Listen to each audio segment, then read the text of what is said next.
գաղտնի ասածը ինքը արդեն այլ կարգավիճակ է, Հայաստանի Հանրապետության պետության համար գաղտնի ծառայություն է, գաղտնի բաժին է, գաղտնի վարչություն է։ Հիմա մենք ինչ ենք ուզում, ծառայությունը ունի ղեկավար, պետք է լսենք իրենց, սա գաղտնի ծառայություն է։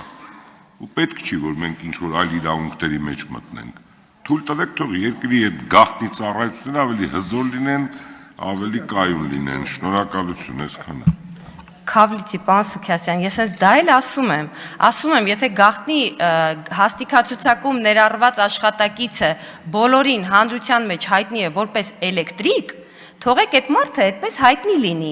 Մենք իրեն չտանենք ատեստավորման, ինքն էլ համաձայն չլինի գնա դատարան, դատարանում էլ պարզվի, որ այս մարդը գաղտնի հաստիքացուցակի աշխատակից է ու պրոբլեմ առաջանա։ Եվ եկեք չտանենք այն ուղղությամբ, որպեսզի այդ մարդը զրկված լինի սահմանադրությամբ իրեն իրավասու իրավունքներից, պաշտպանելու իրեն։ Դրա համար ասում եմ առաջարկ անենք մինչև երկրորդ ընթերցում, հանենք այդ մարդկանց ատեստավորման ցուցակից, որտեղ ատեստավորումը իրենք իրենց աշխատանքով ապացուցում են իրենց գերատեսչության ղեկավարին, ասում է կամ լավ չի աշխատում, հանում են, այդտեղ էլ թեմա չկա։ Դրա համար ասում եմ, գուցե սա լավագույն լուծումն է։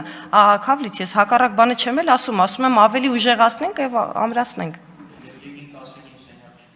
Ջոյի աշխատակից է կարալ, իսկ գուշեղեք։